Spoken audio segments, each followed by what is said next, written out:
For years of my life, I was stuck in the same exact place, and it really didn't change until I changed my environment. A lot of people think that they can have both. They think that they can have balance. You know, the poor mindset environment, the bad habits environment, and they think that they'll be able to just lock in and focus in that environment by themselves. But what they fail to realize is you can't change if change isn't made. And your environment is oftentimes something that holds a lot of people back. The law of attraction states that you attract what you are, but what if your environment is what you are? What if you're just a product of your environment? You're trying to attract a new life, but you're around the same energy every day. If you think that you can be around the lazy people and the people with excuses and stuff like that and still hit your goals because you do it with some things. But if you're watching this video, it probably means that you're not doing it with everything, and your environment sometimes can be the biggest thing holding you back from that. Environment can be things like the city you live in, the environment you're at every day, whether it's your job, your friend group, whether it's your relationship, whether it's your family. And a lot of you guys need to change your environment. For some of you guys, social media is your environment. You're scrolling on your phone, looking through Instagram. Your For You page is your environment. Your For You page is a direct reflection of the things that you value in your life. So if you have a whole bunch of funny videos on there and you're saying you're trying to lock in, it's not really reflecting. For me, the first time I changed my environment for the better is when I left my city. I had to leave everything I knew, my city, my family, the people around me, and you know, it hurt. Keeping it a buck, it hurt. It's hard that the people that you feel like your whole life that you grow up with, you grind with, and y'all make all these plans together that you're gonna be able to take them with you, and then you get to the top and you realize that you can't. I had to leave everything I ever knew, you know, my city, my family, my circle, everything that was keeping me comfortable. I had to get exposed to bigger thoughts, bigger achievements, bigger goals. The misconception a lot of people have is you have to abandon your roots to become successful.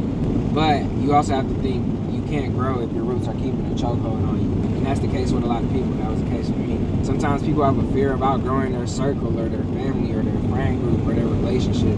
You have to understand that not everybody is meant to make it to the top with you. So if that's your aspiration, you have to make sure everyone and everything around you is aligning with that. Sometimes if you change your environment, you might change your life. Get around people that are making 20, 30, 40, 50K a month as a new regular, and it won't seem impossible anymore.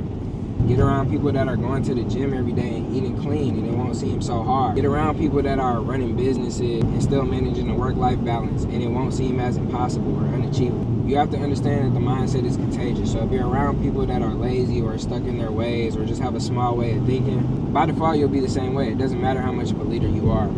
The power of proximity is crucial. You have to understand that manifestation is real and everything around you is what you attract. And if you come from a small town like me, that's why I had to really shed my city. I'm originally from Milwaukee, Wisconsin, born and raised. And for those of y'all that don't know, it's pretty close to Chicago, so you can kind of get a pretty good idea of what it's like there. Growing up, I always desired a better quality of life, you know, more free time, the ability to just put things in the cart at the grocery store and not look at the price, not having to buy food stamps, not having to be on EBT, living in a nice house, not having roach infestation, not having to be in Section 8, not buying lemons and cars that don't even start up in the wintertime. My goal was always to be driving the nicest car that I can achieve, living in the nicest house that I could get, and having the best lifestyle that I could get.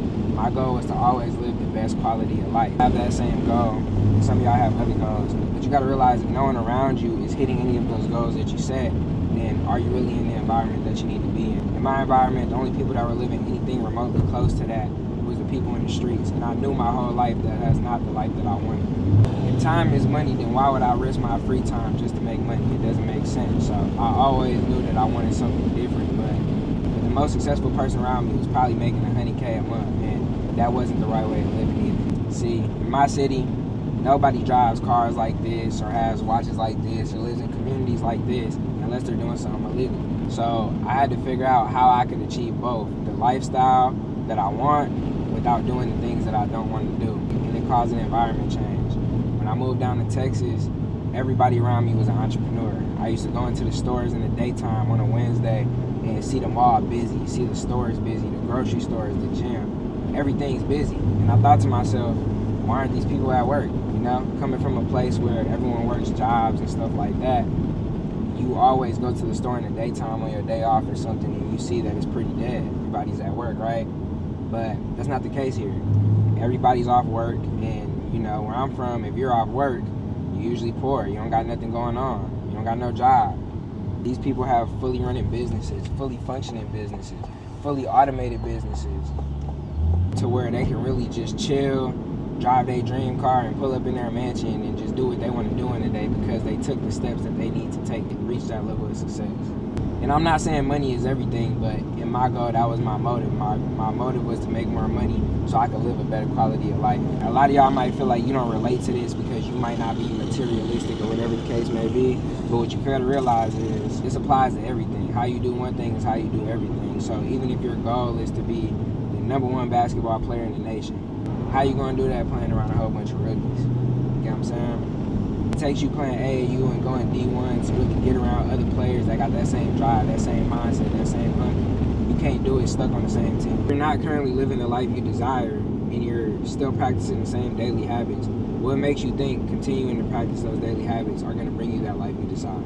I think the question a lot of people need to ask themselves is, if energy is everything, then what kind of energy are you sitting in? What's your friend group like?